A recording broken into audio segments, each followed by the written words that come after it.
Ladies and gentlemen, good day and welcome to the Manaksia Coated Metals and Industries Limited Q1 FY26 results conference call hosted by Kirin Advisors Private Limited. As a reminder, all participant lines will be in the listen-only mode, and there will be an opportunity for you to ask questions after the presentation concludes.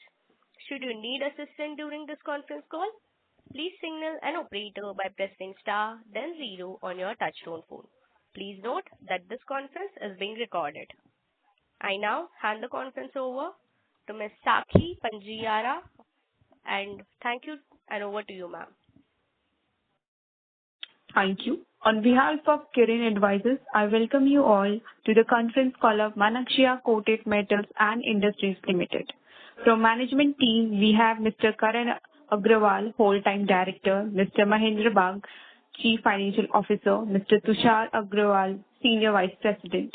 Now, I hand over the call to Mr. Karan Agrawal. Over to you, sir. Thank you very much. Good day, everyone. A very warm welcome to the Q1 FY26 earnings call of Manaksia Coated Metals and Industries Limited.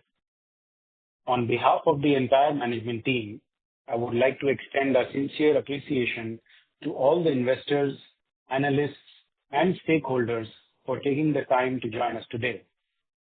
I'm pleased to be joined by Mr. Tushar Agrawal, our Senior VP, and Mr. Mahendra Bagh, our CFO. It's a pleasure to connect with you as we embark on yet another promising year, continuing our journey of record-breaking growth, operational excellence, and long-term value creation.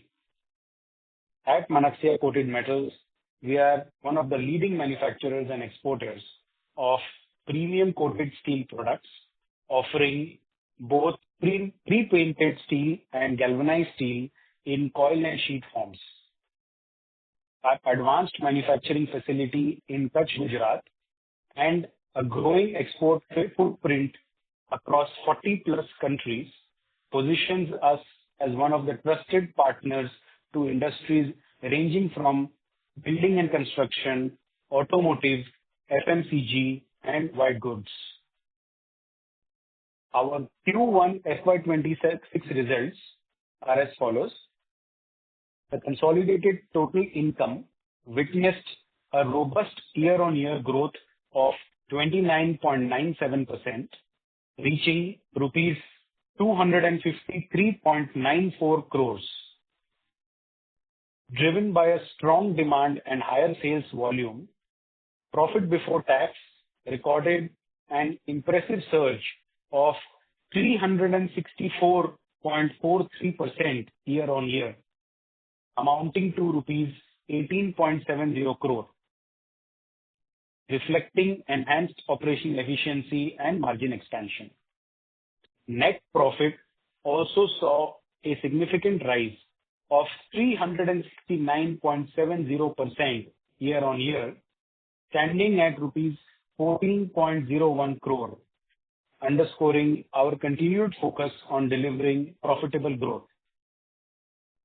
EBITDA increased by 93.36% year-on-year, reaching an impressive rupees 28.62 crore, with an EBITDA margin expansion of 370 basis points, which is now standing at 11.27% of revenue.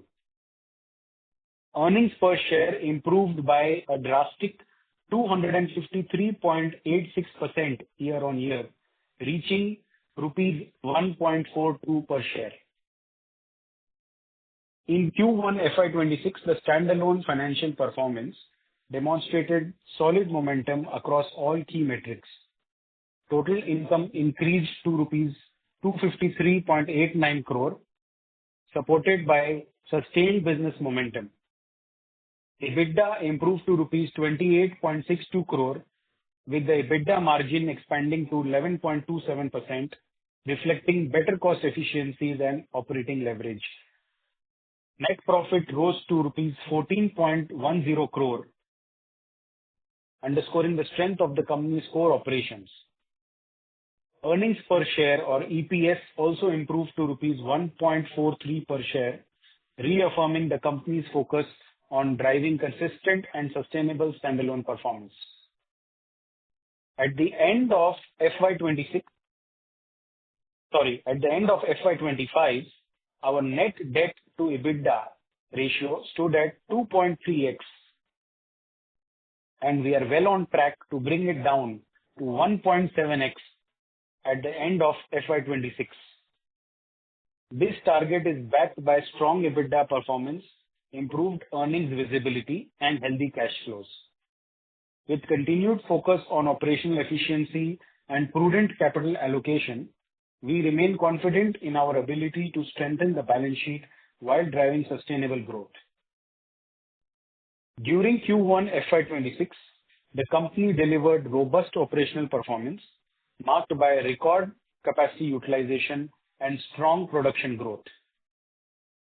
Galvanized steel coil production rose by 12.51% year-on-year, while pre-painted steel coil production surged 14.66% year-on-year, achieving full capacity utilization. Export momentum remained exceptional, with export volumes soaring 166.14% year-on-year, and export revenue climbing 182.28% year-on-year, contributing a record 57% of the total revenue. Overall sales volumes grew 18.69% year-on-year to 29,248 metric tons. This was supported by a peak capacity utilization level of 85% in the continuous galvanizing line and 100% in the color coating line. This performance underscores the company's operational efficiency, global competitiveness, and growing demand traction. We successfully raised a total equity of rupees 174.87 crore, out of which rupees 161.22 crore has been infused into the company. This raise was concluded in 2 strategic rounds of preferential warrants.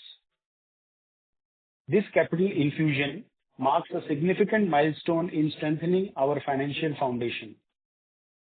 The funds have been effectively deployed towards reducing existing debt and supporting our upcoming growth-oriented projects. This not only enhances our balance sheet, but also positions us strongly for the next phase of expansion and value creation. I would like to now invite Mr. Tushar Agrawal to speak about the industry scenario and our upcoming growth-centric projects. Thank you, and over to you, Tushar.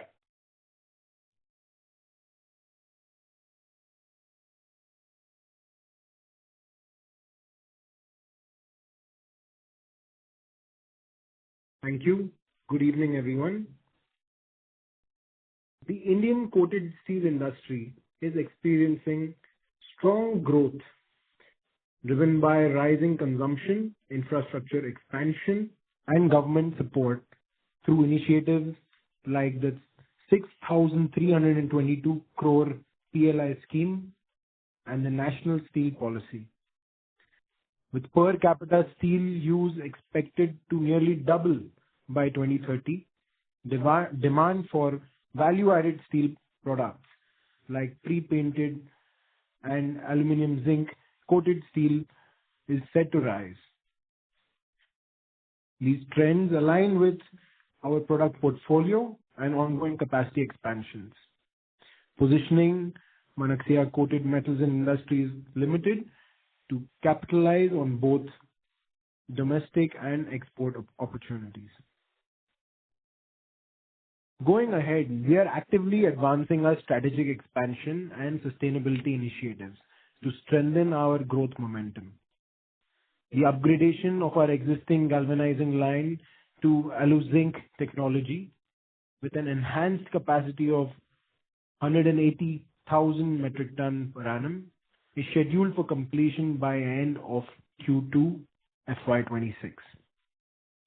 While the line is fully ready, we have consciously deferred the upgrade to prioritize execution of our strong and high-margin export order book.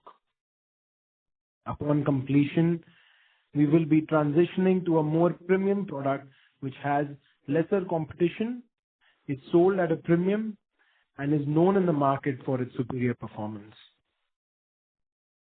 We are also progressing with the setup of a 7 MW captive solar power plant within the state of Gujarat to meet the energy requirements of our Kutch facility. The EPC contractor has been finalized and the order placement underway. This will help us reduce grid dependency and enhance cost efficiency while reducing our per metric ton carbon footprint. Further, we have awarded contracts to suppliers of our second color coating line, which is expected to be commissioned in Q4 of FY26. This will significantly boost our color coating capacity to 235,000 metric ton, which is an increase of over 170%. This will be significantly improving our value-added product mix. These projects are aligned with our vision for sustainable, scalable, and high-margin growth. Before we open the floor for questions, I would like to take this opportunity to express my sincere gratitude to our dedicated team, valued customers, and esteemed shareholders for their continued trust and support in Manaksia Coated Metals and Industries Limited. We remain firmly committed to driving operational excellence and delivering long-term value. With that, I would now be happy to take any questions you may have. Thank you once again for your time and continued confidence in our journey. Thank you very much. We will now begin the question and answer session. Anyone who wishes to ask a question may press star and 1 on their touchtone telephone. If you wish to remove yourself from the question queue, you may press star and 2. Participants are requested to use handsets while asking a question. Ladies and gentlemen, we will wait for a moment while the question queue assembles.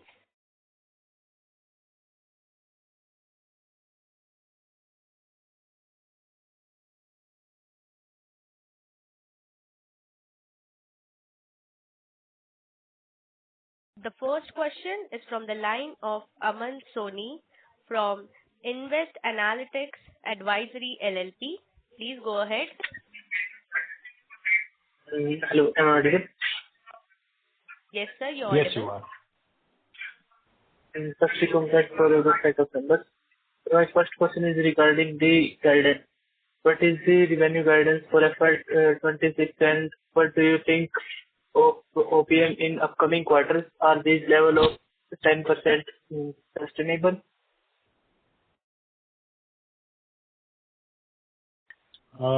Thank you for your question. I think pertaining to the guidance of revenue and profitability, we can confidently tell you that the performance achieved in Q1 is definitely something as a benchmark that we have set, which we expect to continue towards the remaining quarters of the financial year.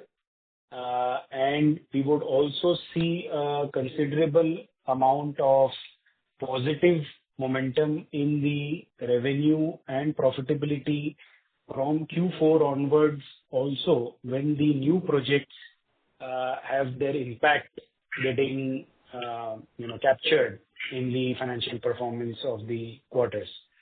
So I think the run rate of revenue and profitability is definitely sustainable and growth can be expected even beyond this.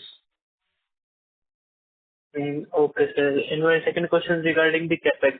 We are including the second line of color coating. What is the peak revenue that we can achieve and how fast do you think we can achieve the optimum of utilization? The second color coating line is stated to come on stream live into production by the end of Q4 FY26. So I think FY27 will be the year where we will see the maximum revenue being incurred by the company by the upgrade of Aluzinc as well as the addition of the second color coating line. On the basis of capacities being added by us in both these projects, we can see in an ideal scenario, best case scenario, the peak revenue of the company touching close to rupees 1,600 crores with this capacity expansion in FY27. And sir, what is the rationale for amalgamation with JP Snacks? Do we have any plans of expansion here? The rationale for amalgamation with JPS Snacks is very simple. This is a subsidiary which was created almost a decade back, more than a decade back, for a pilot project that the company had undertaken in the FMCG business. However, this subsidiary has been non-operational without any revenue since more than almost now 4 to 5 years. And hence, in order to simplify our balance sheet, P&L reporting, and all of the other activities that we as a company need to undertake as a listed entity, we felt it is beneficial to merge both the entities. Okay, sir. Thank you. Thank you. Thank you. The next question is from the line of Prathamesh Dhivar from Tiger Assets. Please go ahead. Yes, sir. Am I audible? Yes, sir. You're audible. Yes, please. Yes, sir. Congrats for the great set of numbers. So, sir, actually, I'm new to the company. So, as we are expanding our capacity in two segments, pre-painted steel and galvanized steel. So, let's say on the second phase of pre-painted steel, I think we mentioned we can close around 1,600 crore worth of top line. And what kind of revenue, peak revenue can we generate on galvanized steel? And how much time it will take to work on optimal utilization of 180,000 MTPA capacity? Prathamesh, thank you for your questions. I think the peak utilization with the color coating, second color coating line will happen only in FY27, and rupees 1,500 to 1,600 crore is the peak revenue in the ideal and the best case scenario with maximum capacity utilization. For your second question is on the Aluzinc upgrade with a capacity of 180,000 tons. It would take us about at least, let's say, 1 quarter to stabilize and ramp up capacity utilization. Therefore, the full output or the real enhancement in revenue from the Aluzinc line would start to be visible from the end of Q3 or the early Q4 of the current financial year. Okay. Got it. And on consolidated level, how much EBITDA margin increase are we expecting when this both the capacity gets live?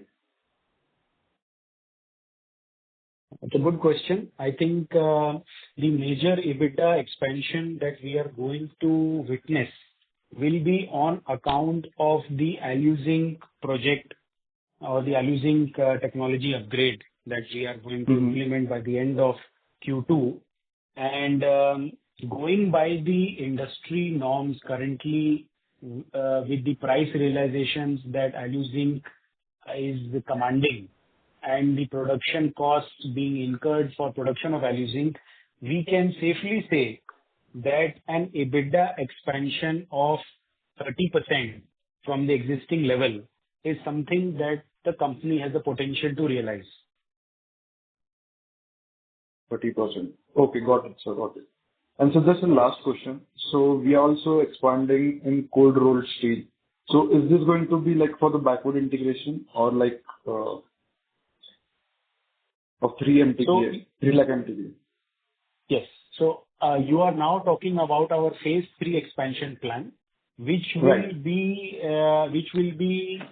put in the execution stage only by the mid of FY27, not right now.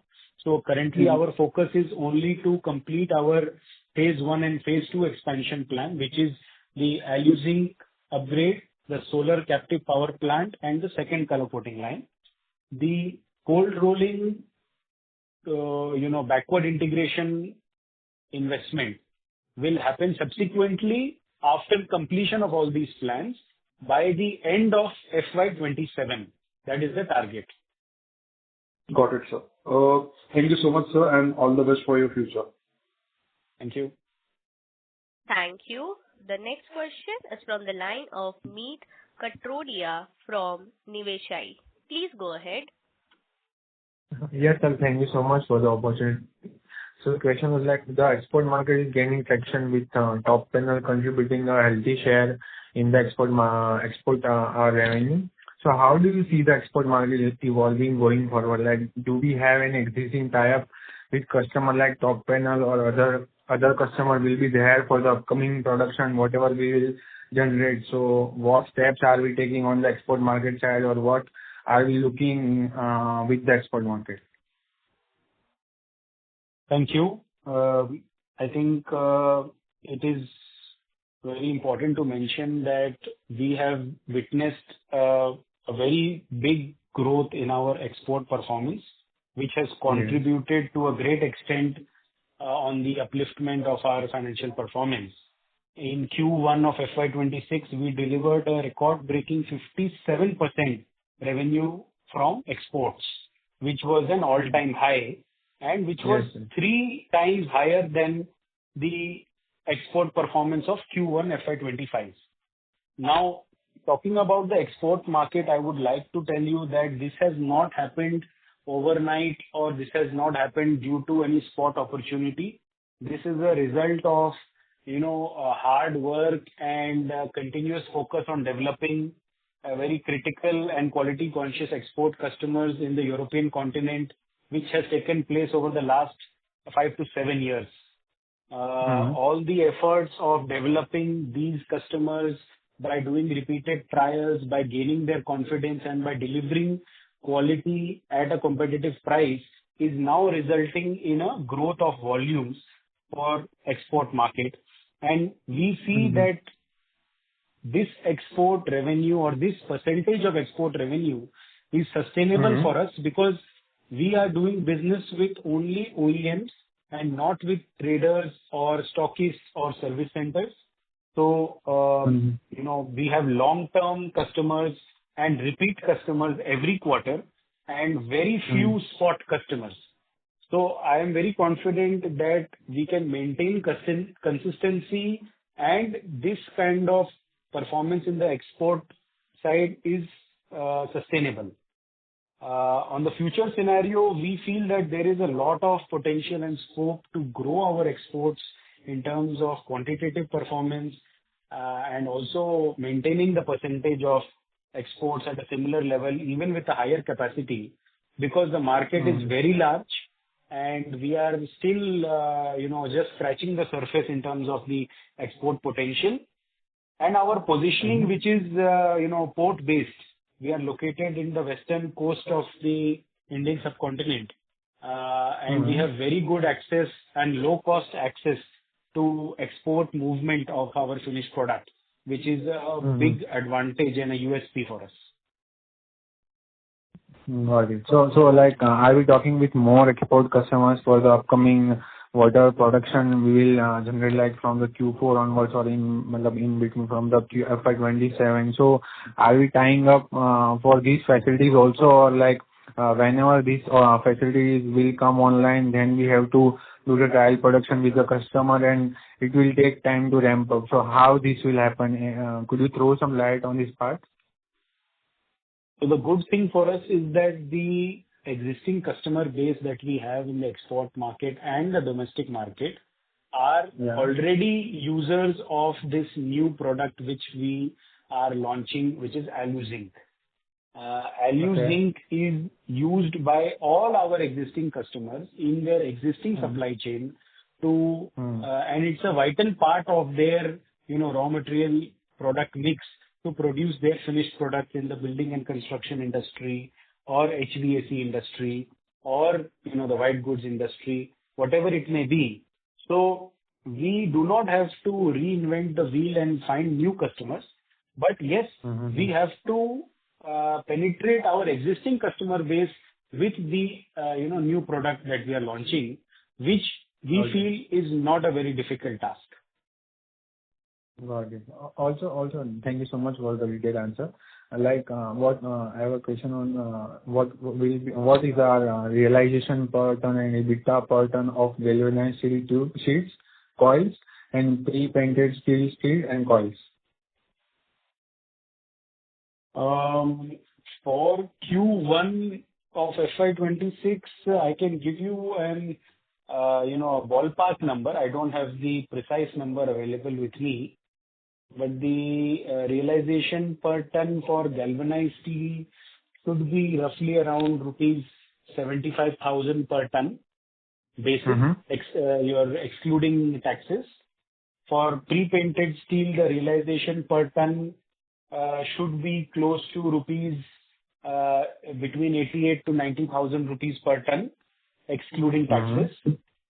And the the blended EBITDA per ton that the company has earned is rupees 9,786 per ton. Could you provide the breakup? I just want to know what is the breakup between how much GI is making EBITDA per ton and pre-painted. So I require the breakup. Could you please give EBITDA breakup of these two?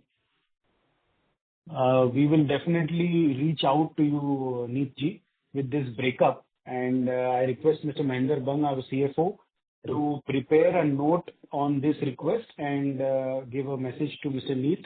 And I would also request Kirin Advisors to share the contact details of Mr. Neet Katrodia so that we can send him this information that he has requested.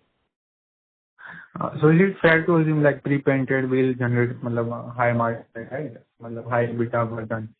Absolutely. That is a very obvious conclusion and a very good conclusion that you have made. Pre-painted steel generates the higher portion of the EBITDA earning as compared to the galvanized, since it is higher value addition and it's the final leg of value addition in our process. So that is why also you will see that in the investor presentation we have shown the product mix also constitutes of 75% of pre-painted steel sales. Only 25% sales revenue is generated from galvanized steel.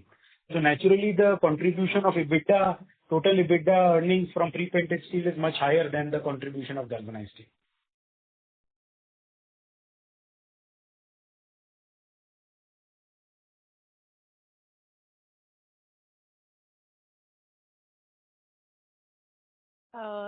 I think the question asked by the person from Meet has got disconnected from the line.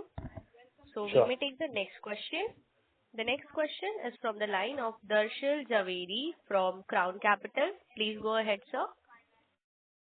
Hello. Good evening, sir. Thank you so much for taking my question. First, congratulations on a great set of results. Hopefully, I'm audible. Yes, please. Yeah. Hi, sir. So, I just wanted to, ask, a lot of my questions have already been answered. So, just wanted to ask a bit about EBITDA margin. So, we've seen a very significant jump. It used to be 7%, 8%. Now it's near 10%. So, just wanted to know what is attributable to. And I think, sir mentioned a 30% jump in EBITDA. So, that means that our 10% margin can be sustainable at 13%, or how do we see the margin, sir? Yeah. Hi, Darshilji. Thank you for your questions.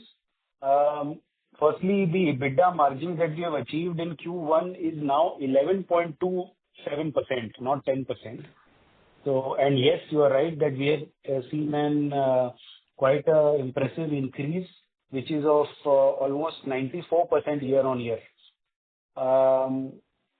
So to answer your question, I think, yes, the EBITDA margin expansion will happen with Aluzinc, and looking at the product price that Aluzinc commands and the lower cost of production that Aluzinc incurs, we can safely say that EBITDA margins anywhere between 12 to 13% is possible and sustainable at a good capacity utilization.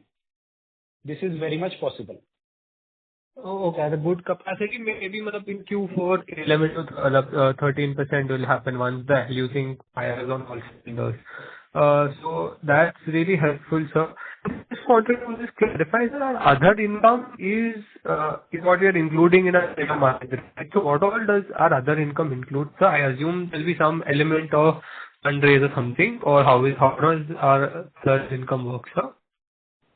So the other income component in the P&L is basically made up of two components. One is the forex gain loss that the company incurs on account of its foreign currency exposure hedging strategy. And the second would be any interest earnings that the company would have incurred.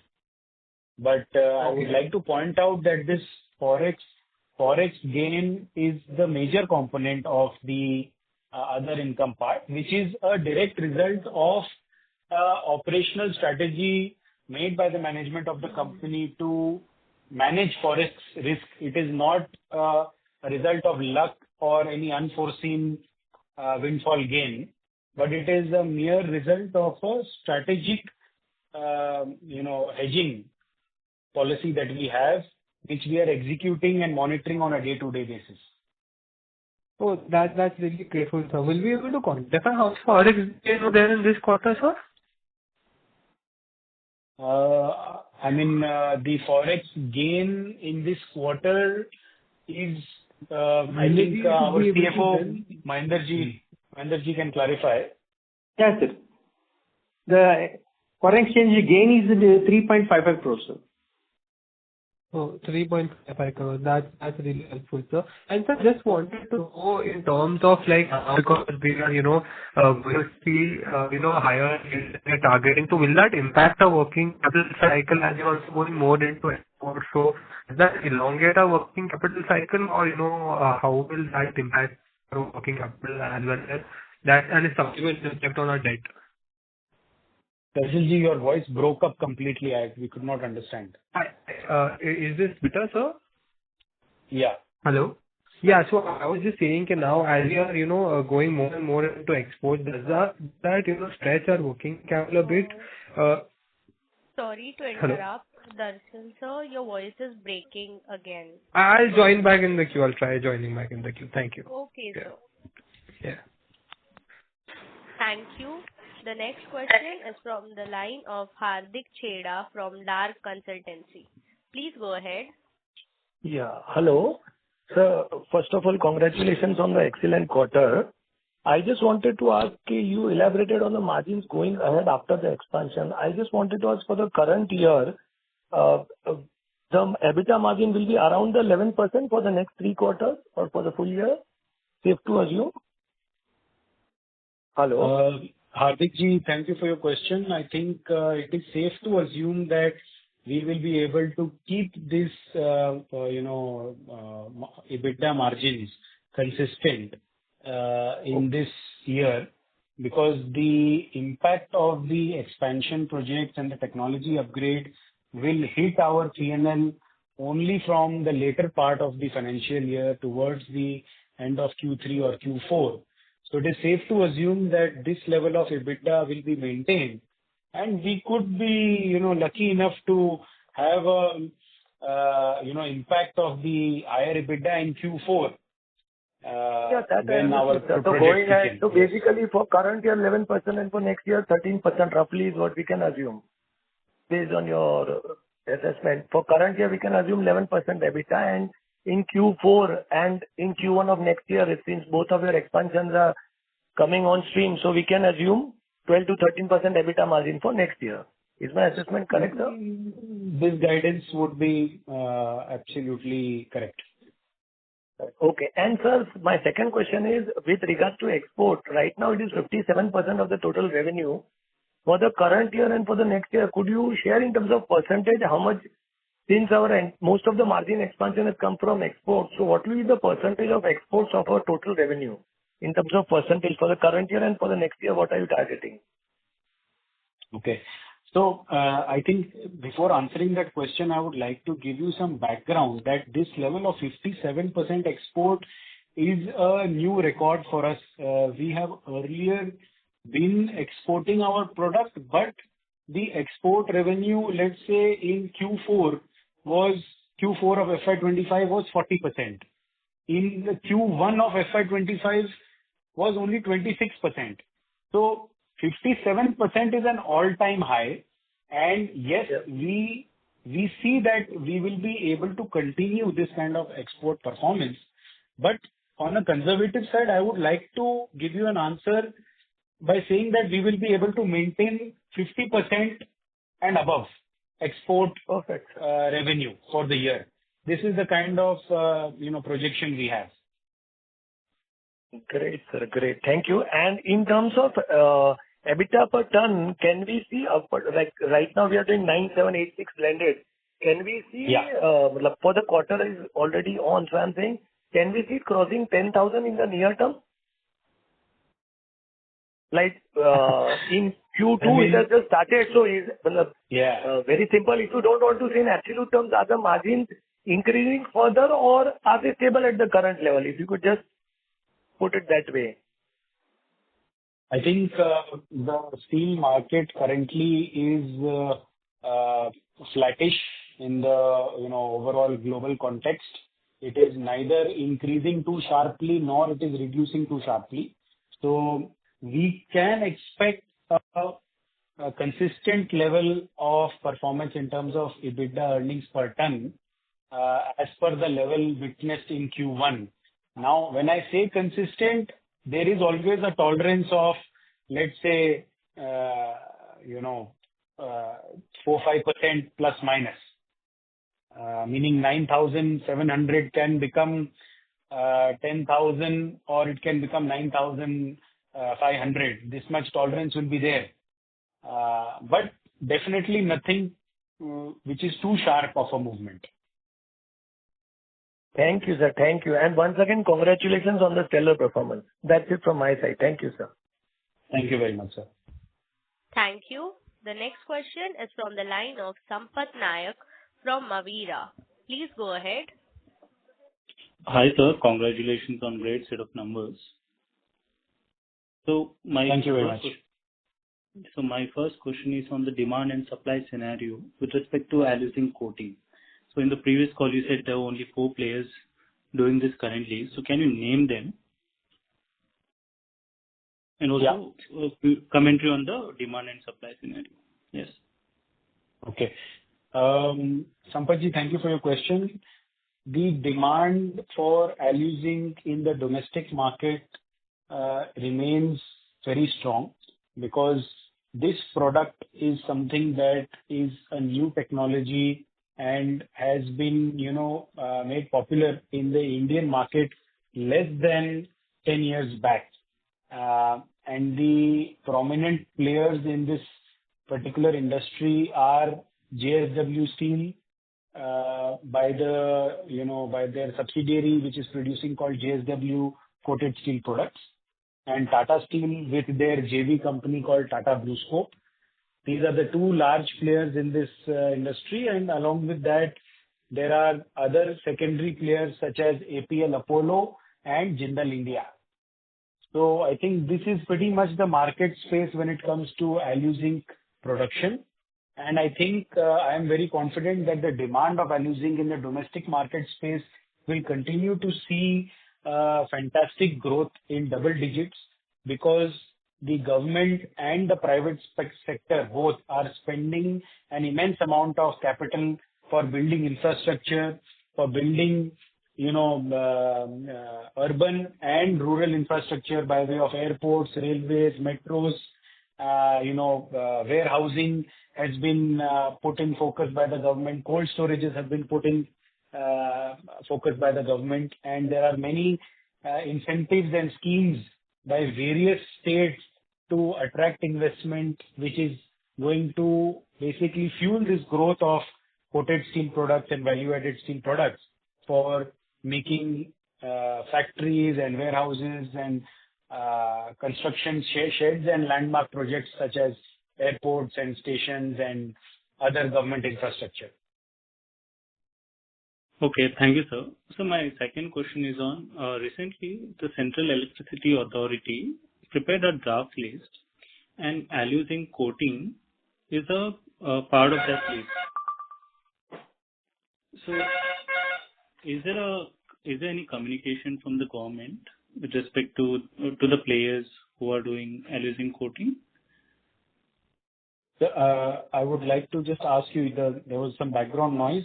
You said the Central Electricity Authority has issued what?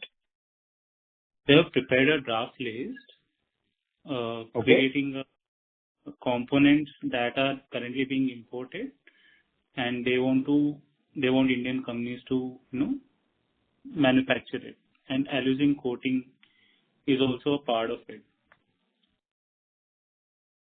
Well, Sampatji, we may not have the right comment on this at the moment, but we will definitely check on this and get back to you. Sure, sir. Sure. Thank you. And all the best. Thank you. Thank you. The next question is from the line of Tej Patel from Niveshaay. Please go ahead. Hi, am I audible, sir? Yes, you're audible, sir. Yeah, thank you so much. Sir, I'm new to the company. I just wanted to understand how much funds are yet to be received from the conversion of the warrants, which we issued 2 times, I think one in 24 and one in 25. And how much money are we yet to receive from that conversion? So the 2 rounds of preferential warrants that were issued have been largely converted into equity shares.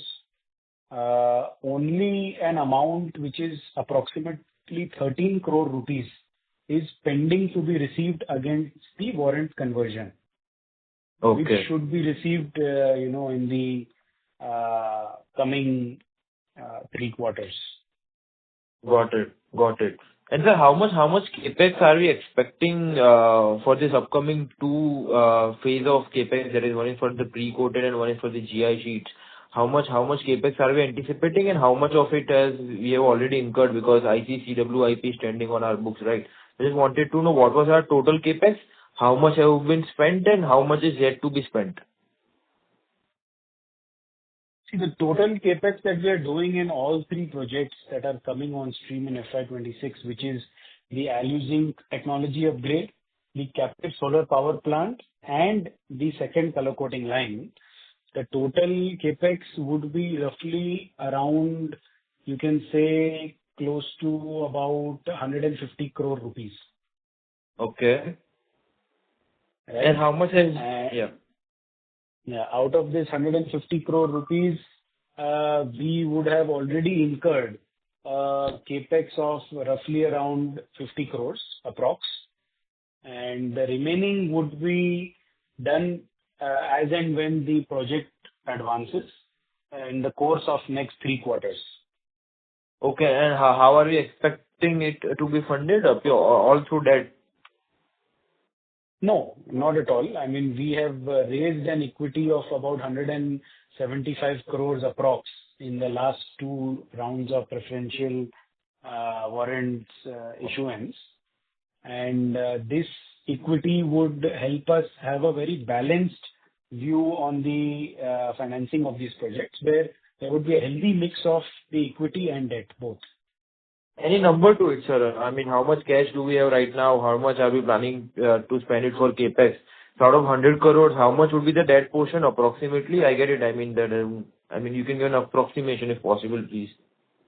I think you can assume average of close to 70% financing by debt and the balance by equity. Got it.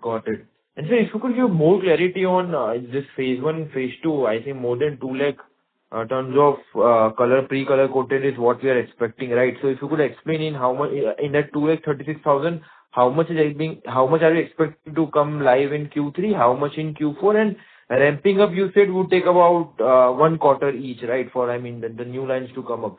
So if you could just help us break down how much is expected to come in Q3, how much in Q4? Okay. So we have two product lines. One is the Yeah. galvanized steel, and the second is the pre-painted steel. Yeah. On the galvanized steel product line, we are upgrading the technology to alu-zinc and enhancing the capacity to 180,000 tons. This is phase one.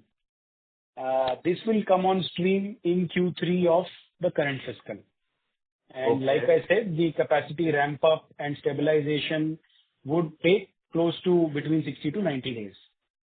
On the second product line, which is the pre-painted steel, we have a current installed capacity of 86,000 tons, and we are adding a brand new line with the additional capacity of 150,000 tons, taking the total capacity to 236,000 tons, which will come on stream by the end of Q4 of FY26 and will take maximum about 60 days to become, stable and fully commercially viable. So I hope this answers your question, or if you need any more details, you can let me know. Yes, sir. Perfect. One more follow-up on this is I just wanted to know what's our client contribution? I mean, who is our top customer and what percentage of revenue is it contributing right now? So I think on this front, I can say that we don't have a big concentration in terms of customer-specific revenue. In terms of the revenue mix, you already have heard that 57% has come from export and the balance 43% from domestic. So it's like a 50-50 kind of a situation. And in this 50-50 situation also, the total exports are very well balanced amongst more than 35 to 40 customers in the European continent largely, and a little bit in the Middle Eastern market. In the domestic market also, which has contributed 43% of the revenue, there is a very well balance in the entire geography of the Indian market space, where we are selling our product right from Jammu Kashmir to Gujarat to Kerala to Madhya Pradesh, Andhra, Telangana, everywhere. So it's a very well balanced and spread out kind of a customer revenue mix, and there is no concentration with more than 5% from any customer. Got it. So, sir, is it right to assume that by next year, on our new capacity as well, we would reach about 60% of the utilization for our new capacity? I just wanted to know, is there enough demand that we'll be able to reach 60% by next year, or do you anticipate more or less than the 60% is what I'm understanding?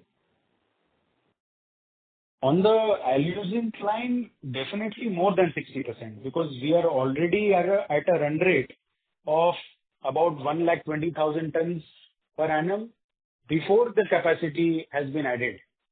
So I think on the alu-zinc line, we can safely assume that within a period of 60 to 90 days of commissioning, we can easily touch 75 to 80% utilization. And on the color coating, on the second color coating line, I would like to say that, I think close to 70% utilization is a safe number or a conservative number that I can tell you we can reach after 1 quarter of successful commissioning. Okay, so 70% is for the new capacity, right? You're not saying blended, right? It's for just the new capacity. No. Total capacity. Total capacity, we can reach utilization of 70% of the total capacity I'm talking about. Got it. Of color coated steel. Got it. It's blended is what I understand. Got it. Correct. And sir, when you move from a aluminium line to an aluminium zinc line, I'm just trying to understand. So it just helps us in ability to do galvanization of two types, right? It doesn't, it's not a completely new product, right? It's just a separate two coating which we will able to do. So sales per ton would almost remain same after this upgradation also? I think Tushar can explain you a little bit about the technology and what is the actual change in the technology, and he would also answer the question on the revenue potential after that. Yeah. Yes. That okay. That would be great. Yeah. Hello. This is traditional galvanized steel. So traditionally, steel has been protected from corrosion via the process of galvanizing, which is the coating of zinc on top of steel surface. So that's what we are doing right now, where we are coating 100% zinc on top of steel.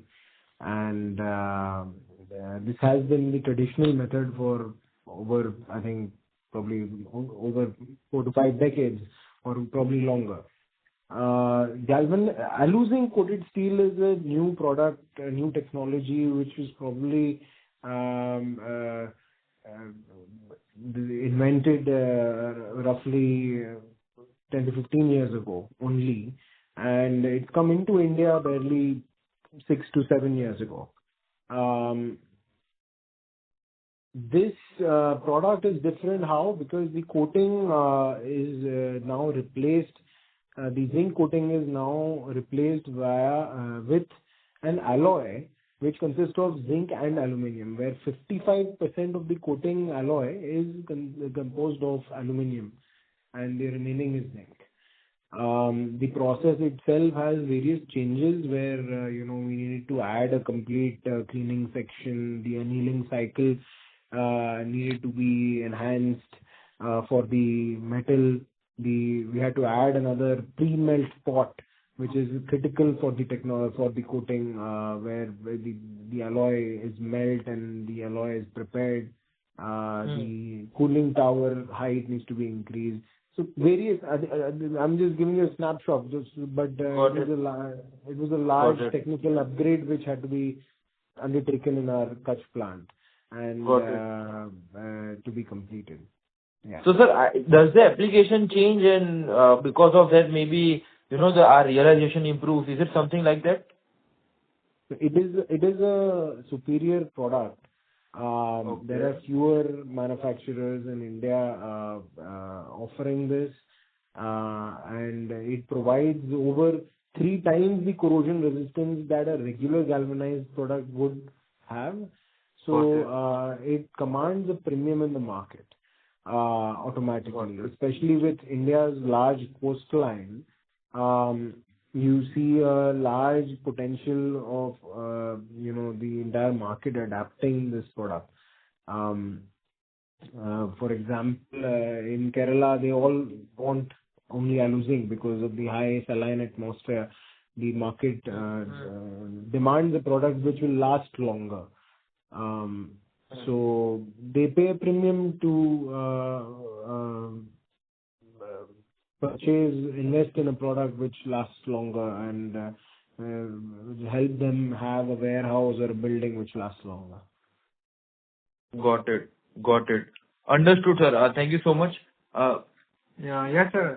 One more question, why are we targeting export market? Just I want to understand, it's a more competition in the domestic market, therefore we are evaluating export market, or it is a reason we located on the western part of the India, so it is easy for us to export.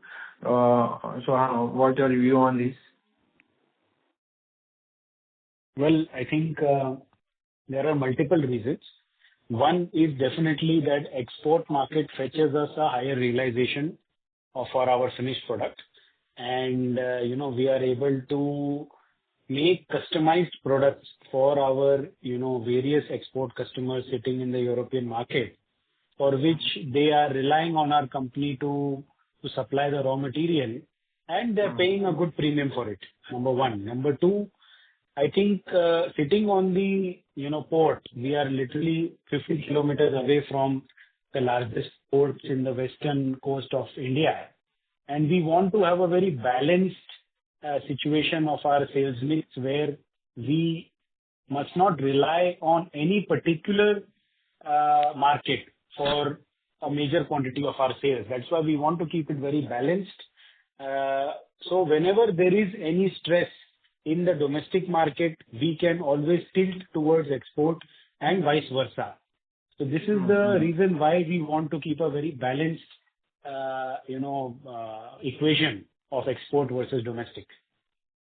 Got it. Interesting. Sir, if you could just help us, I mean, I know you already answered this for one product. If you just help me understand who are our peers in terms of capacities or in just if you could just help us name the peers in the color coated segment, and of course the galvanized pipe one. And are those integrated players or are there players like smaller players like us also who are buying this CRC and then doing this value addition? Oh, absolutely. There are two categories of players producing the finished products, which is alu-zinc or pre-painted alu-zinc. One is the category of integrated players, wherein you have two names, JSW Steel and Tata Steel.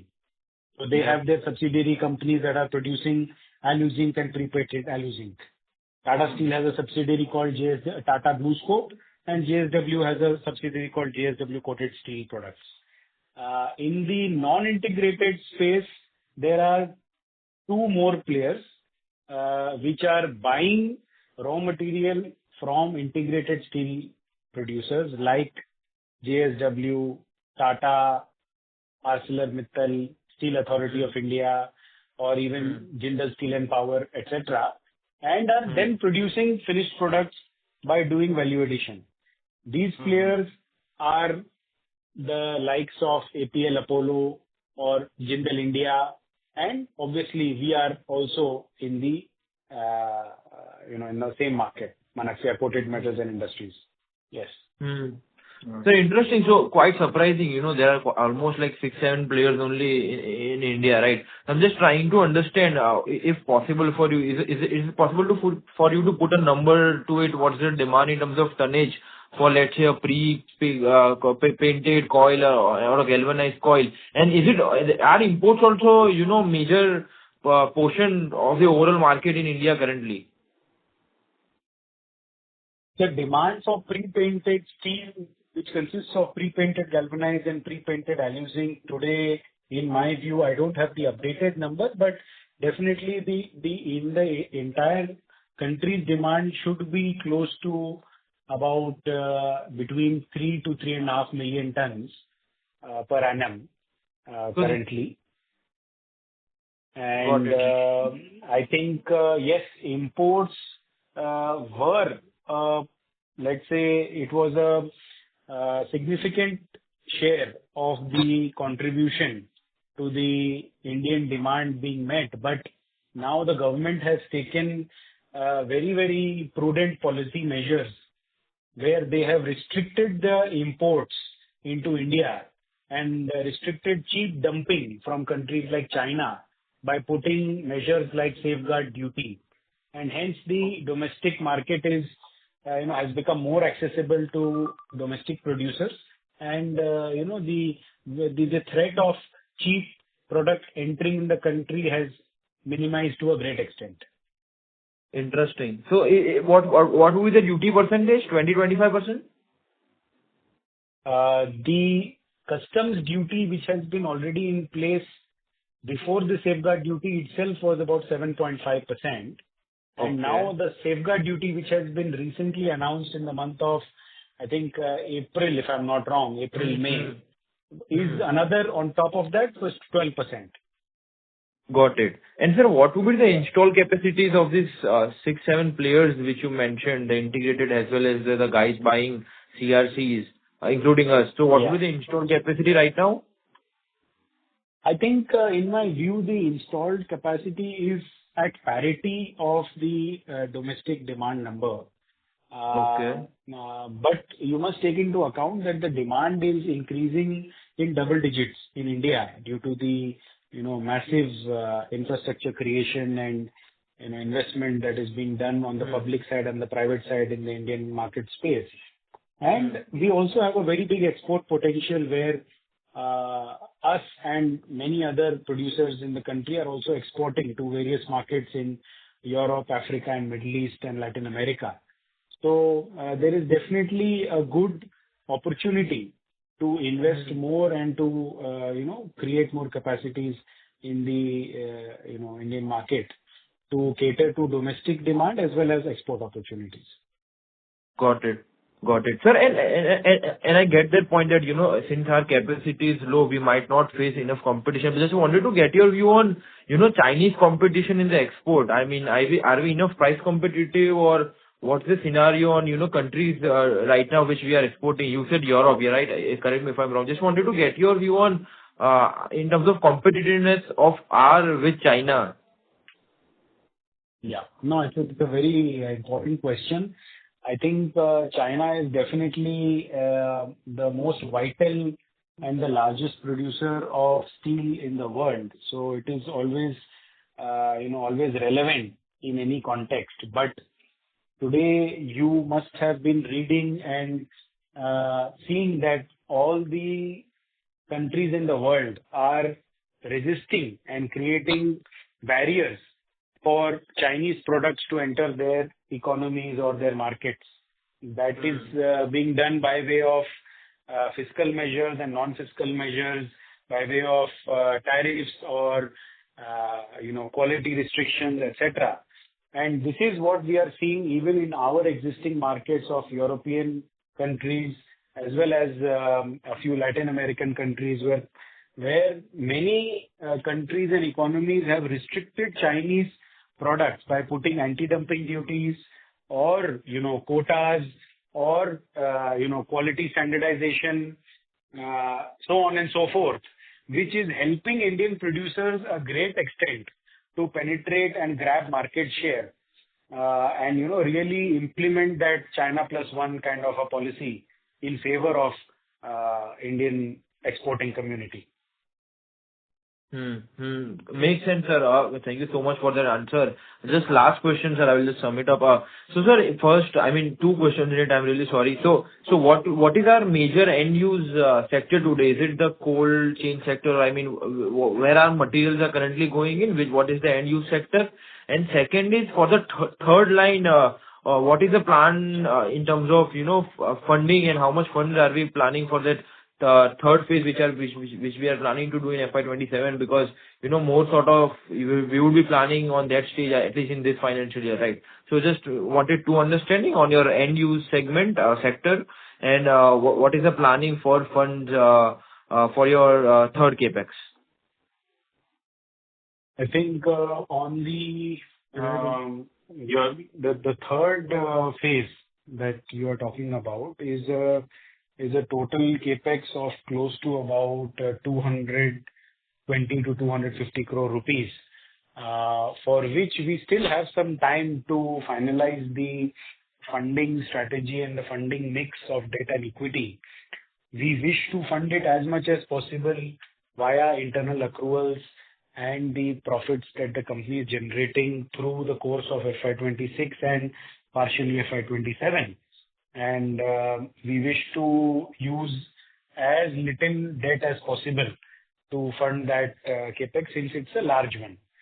So, clear and a crisp answer can be given to you in the later part of the year when we are more clear on the performance of the company and the the stabilization of all the current projects in hand. I think we would definitely like to answer this question a little later. Got it. And sir, in terms of end use sector, I mean, who are your clients and what sector do they cater to? Yeah. End use sector, I think building and construction is one of the major end users for our product, where our product is used in industrial, commercial and residential construction for the purpose of industrial sheds, warehouses, mainly infra projects, which consists of airport buildings, railway stations, metro stations, thermal power plants, etc., etc. Apart from this, our product is used in, again, producing insulated sandwich panels, which in turn is used for the cold storage industry or the clean room industry pharma clean rooms, cold storages, refrigerated trucks, etc. This is a very large, let's say, consumer base of our finished products.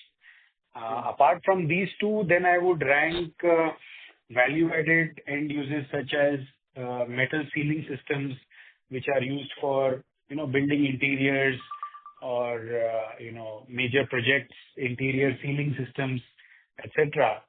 And then I would rank general engineering, which includes things like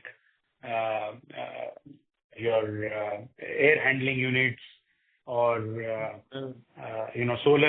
solar equipment and many other engineering components like elevators and doors and windows, etc. Got it. Got it. Got it. And sir, last question. After the CRC, I know it's a far-sighted question, but just wanted one understanding. After the CRC expansion in 27, what margin expansion do we anticipate? A broad approximation or something like that, because it's a raw material for us, right? So I anticipate gross margins to improve significantly, right? So if you could just help us understand how much margins do we anticipate to increase because of this expansion? I think the backward integration by way of producing our own cold rolled steel would definitely give us access to expand our margins by another 1.5 to 2% on the the PBT level. This is possible and achievable once we achieve handsome capacity utilization. Got it. And sir, in terms of ROCs, I'm just trying to understand with this two new capex which we are planning and considering the ramping up will take, let's say, 1 or 2 years. What payback are we looking on these new projects? 5, 6 years? What's the number shall we keep in mind? So I think on the projects that we have already in pipeline for FY26, we are looking at aggressive returns on the investments that we are doing, and we are targeting something on the lines of 4 years payback for these projects. Okay. So the solar project is going to be faster because the savings against the cost of electricity is very, very high. So the payback for the solar project can be as early as 2.5 years. On the alu zinc line and the second color coating line, we are definitely targeting aggressive, and 3 to 4 years is the targeted payback. And sir, for solar, how much out of the 150, how much was solar? Sorry, I missed that part. I'm sorry? Out of the 150 capex, overall capex which we planned, how much is for solar? Solar will be anywhere between 30 to 35 crore rupees. Okay, so 30 to 5 crores was just solar. And how much power saving? So if you could say in terms of how much incremental EBITDA are we expecting from this power saving? At the existing level of our power consumption, we are quite sure of saving anywhere in the range of 6 to 7 crore rupees per annum. If you go by the number of existing power consumption and power cost. As and when our capacities increase, we will have to add additional solar capacity to keep that saving percentage consistent. Got it, sir. Right now, how much would be the power cost as a percentage of sales? Power cost as a percentage of sales. I think, Mandarji, can you work this out and tell the precise number? Yeah. To be worked out, I'll give you separate. No problem. And sir, this is like really far-sighted. Just wanted to get your views.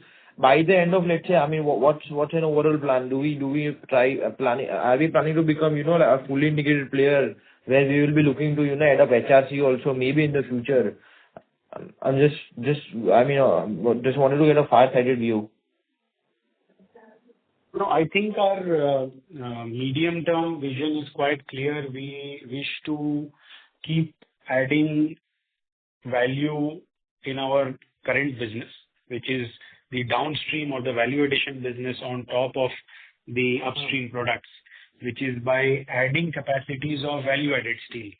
I think in the medium term, we are not looking at backward integrating into steel production itself. But we definitely wish to become one of the leading and the top players in the downstream product line of value-added steel, which is, let's say, not too capex heavy, and the payback periods are quite, it's a very reasonable kind of payback period. Whereas integrated steel producer is definitely something which is going to invite a huge amount of capex in thousands of crores, and the payback periods are also longer. So currently, given our size scale in the medium term, we are looking at becoming a player which is, in the top 3 players in the country for producing value-added downstream products with a targeted capacity of 500,000 tons. Got it. Thank you so much, sir, for patiently answering all the questions. Although I have a few more questions on payback, I will just work out my math and get back to you. I mean, thank you so much, sir, for patiently answering all the questions. Thank you. Most Thank welcome, you so sir. much Most for the welcome. detailed answers. Thank you, ladies and gentlemen.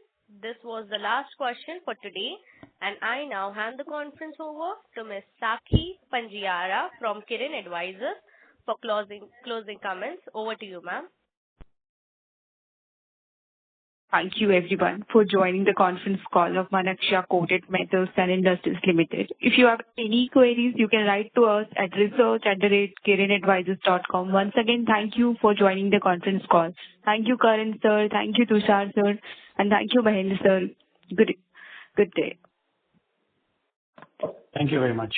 Good day. Thank you everyone. Thank you. On behalf of Kirin Advisors Private Limited, that concludes this conference. Thank you for joining us, and you may now disconnect your lines.